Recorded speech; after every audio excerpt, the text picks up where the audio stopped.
Hello guys, welcome back to my channel Nifa Faces and Hair. Please guys, subscribe to my channel and thank you for watching my videos. I can't appreciate you enough, but thank you so much. May God bless you. Today I'm here to show you how to make this wig.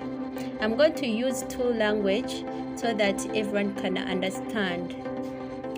Olwaleero ngenda bayigiriza engeri gye musibamu eno wig eno nyangu nnyo.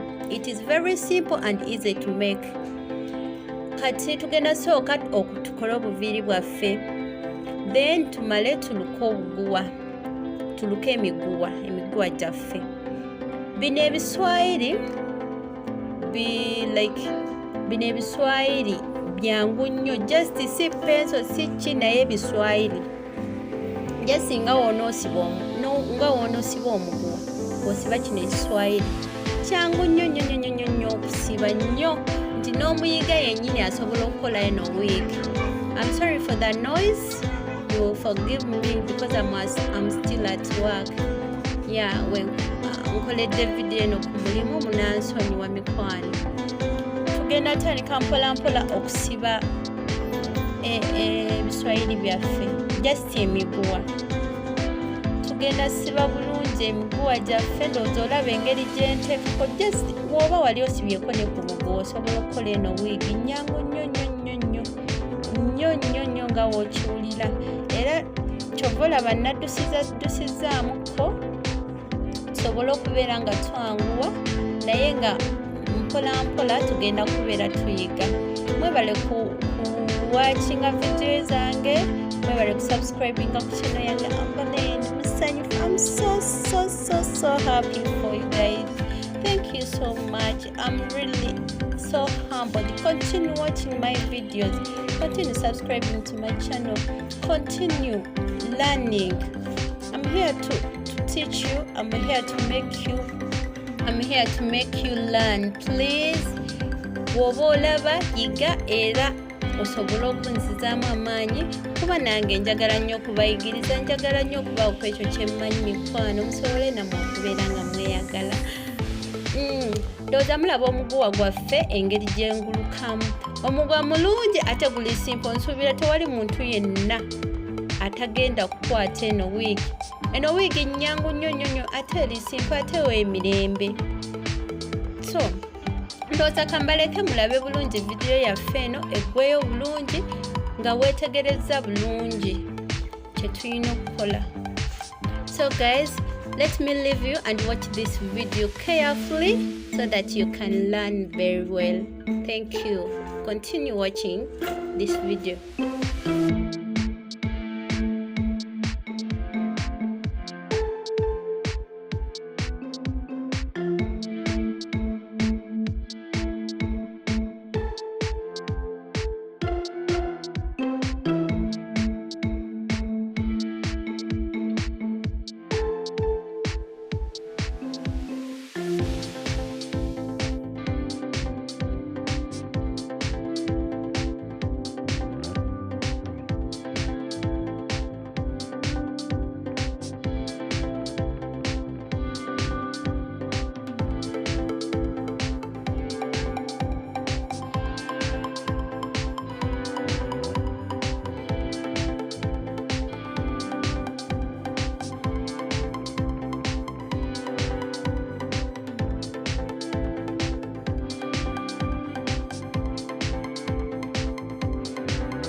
Ndowooza guys tugenda kutandika okutungako emiguwa gyaffe gye tumaze okuluka.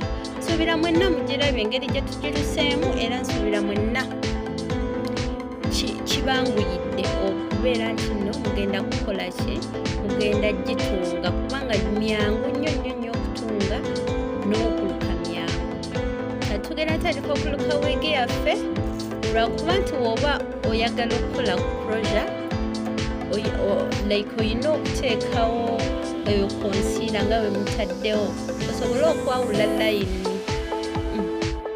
guys, we are starting to print. Yeah, subira mulaba tuli wamu namwe. Thank you for loving Nifa Faces. Thank you for watching my videos. Continue watching my videos. Continue liking, continue sharing, continue subscribing. You will not regret. You will not regret for being on this channel. Wallahi. Tutandise okutunga wigi yaffe. Loza mulaba engeri gye ntungamu. Eno video njidusizaamuko sobola okuba nga tusevinga kadata kaffe naye era suubira mwenna mulaba musobola okulaba bulungi osobola olaba ekintu n'okyetegereza bulungi. Yeah. Olina okumakinga sure nti nno tokola ki tolagako akantu ka black kubanga munaye tetulina closure. Okitegeera tetugenda teekawo kintu n'ekimu olina okabika akantu ka black akali ku neeti kasobole okubeera nga tekalaga nti nno wiiki. Ya kati ndowooza ngenda baleka olw'embeera nti no ndi wantu wali noise. Ngenda baleka musobole okuwakinga eno video nsuubira mugirabe bulungi mugyetegereze kubanga ebirekana wende bingi. I'm so sorry. Okay, watch the video. Still continue watching the video.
Guys, wigi yaffe ndoza mugiraba engeri gyevuddemu. Emigwa miwanvu eyo evuddemu bulungi kambalage engeri gyegenda okubeera ku mutwe.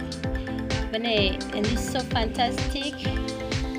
Simayina kumanya bweto wigi yaffe wevuddemu. Ndowooza subira mwenna mugiraba engeri gyengikozeemu engeri gyebaddemu. Thank you for watching. Thank you for subscribing to my channel. Continue watching, continue subscribing. I will not disappoint you, mbabulira. You guys, you can comment any video you want me to make for you. I will do it for you. Thank you guys. See you next time. I love love you banange so much. Bye bye. Don't forget to subscribe, darlings. I love you. Mwah.